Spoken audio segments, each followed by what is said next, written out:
taste like morning breath? Is it like liver or something really nasty like bile? To me, 8 years ago, failure tasted like metal in the back of my throat.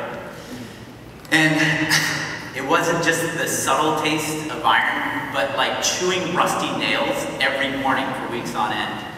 See, I was undergoing an extreme amount of stress and anxiety from trying to take my digital creative agency and transform it into a software company, and it failed. And the consequences were overwhelming. And yet, I had, the bank had a gun to my head, and I owed immediately $530,000 on a line of credit. And on top of that, I owed investors another $500,000. Yet, I was the cheerleader to everyone around me. I was the cheerleader and optimistic one especially to all my employees and myself, saying I had it all under control. It was all going to be okay. But the reality was my body didn't lie. You see, tasting metal in the back of your throat is a final warning sign before a full-on heart attack. And luckily, while I didn't personally have a heart attack, my business did.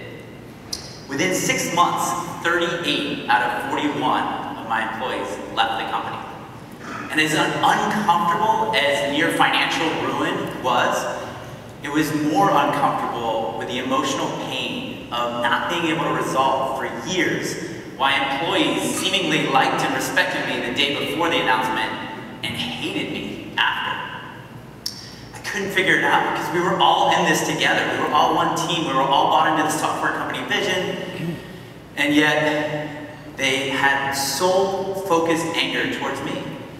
And it took me years, but I finally realized that I was looking at it all wrong. That I was not the victim, but I was the problem. Because I spent all my time trying to convince employees on this grand software company vision, and I didn't bother to have the hard conversations about what might happen if this risky software venture failed. So they had every reason to be pissed off at me because I didn't prepare them for the aftermath. And as soon as I was able to pinpoint years later that I needed to admit fault and apologize to former employees, that's when the repair happened with those friendships, and I was able to regain some of those friendships, and it was like a huge weight off my shoulders.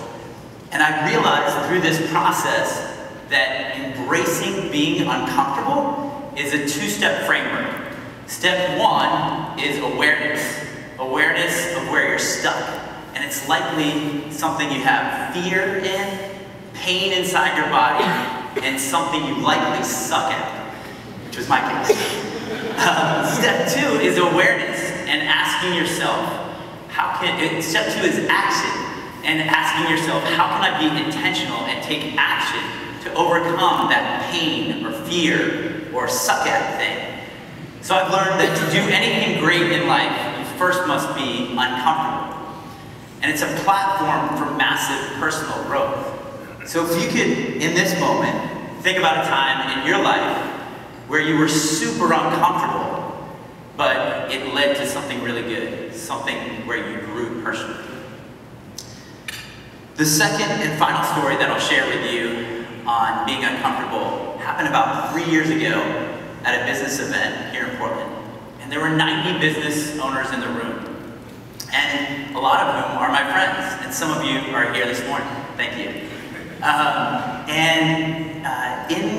At the event, it was about an hour into it, I noticed something really simple, yet really profound, something that I should have noticed for 20 years of business networking at hundreds of events like this one. But of the 90 of us, 85 of us were white men, 3 men of color and 2 women. And it was like this voice that came to me that said that I was a huge part of the problem because I had unconsciously and continually surrounded myself with people who looked like me and thought like me. And I look at the tools that I use, like LinkedIn, and my network was overwhelmingly white. And those were the tools that my company hired from. And so I looked at my company, and it was not racially diverse at the time.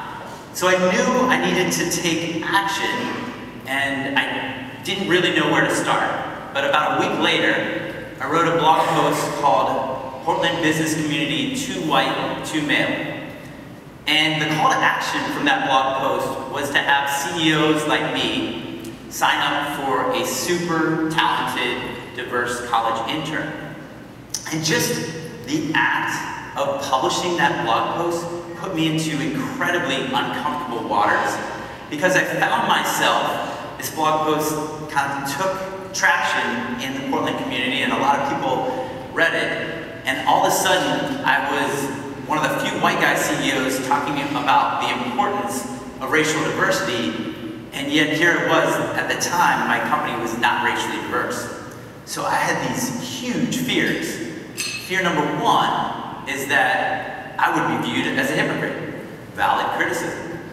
Fear number two is that I might say the wrong thing, publicly or in private conversations. And the reality is, in early conversations and early talks within my company, I did, and I needed to apologize.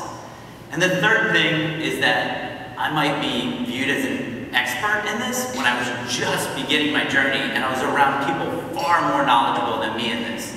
So I had fear, check, pain, check, and definitely suck at this thing, check. And I made some early mistakes, said some of the wrong things, apologized. I also made some bad hires of people who I thought aligned with these values, but didn't. But something really beautiful came from stepping into uncomfortable waters. And that thing was that the blog post led to me co-founding a nonprofit with Ben Sand and Sue Emery here. And that nonprofit's called Emerging Leaders. And the three of us, we thought that maybe a half dozen CEOs might sign up from that blog post to have an intern. But within a month, 35 CEOs signed up to have an intern. And over the past 3 years, we've placed over 200 super talented, diverse interns at over 80 Portland companies, effectively dispelling the myth that there is no diverse talent here in Portland, because we've proven that it's teeming with diverse talent. Also in that, one of the requirements is that we're intentional about a relationship forming between the executive and the intern, and through that relationship, oftentimes most companies have adopted more diverse hiring practices and created a more inclusive culture. So there's this ripple effect that's happening. But I also learned something really unintuitive from having hundreds of conversations with CEOs, is that those of us in power, most of the time, will choose to be comfortable and have our companies perform worse than be uncomfortable and talk about race. So I found in my own life that when I'm intentional about creating relationships with people who have different lived experience than me, that I personally grow and that my company has grown as a result. And the friendships that I've formed with folks like Elijah and Eli and Cynthia and Amani, my life has been enriched through that. And to do anything great in life, I've found that you first must be uncomfortable. And so what I want all of us to experience is to be uncomfortable in this very moment right now. And I'm going to take the lead. And I'm going to have a few volunteers come up to be my backup singers. You see, I have an awful singing voice. Horrible, horrible. And I definitely have a lot of fear of singing in front of everybody at 7:30 in the morning with no alcohol. It's going to be really bad. It's going to be bad. But we're going to do this. And so what I want to happen is I'm going to have Ben and Sue and Farhad and the lead singer of the punk rock band Spread Eagle. Her name's Janelle Isaacson. I think you might have seen her here. And I'm going to have Tyler play a 10-second clip of the song that we're going to sing. I want everybody to stand up. And if you can, I have a 30-second wardrobe change to do. And we're going to stand up and just kind of walk towards the front. It's going to take about 30 seconds. But Tyler, play the clip. I'm singing the first verse solo.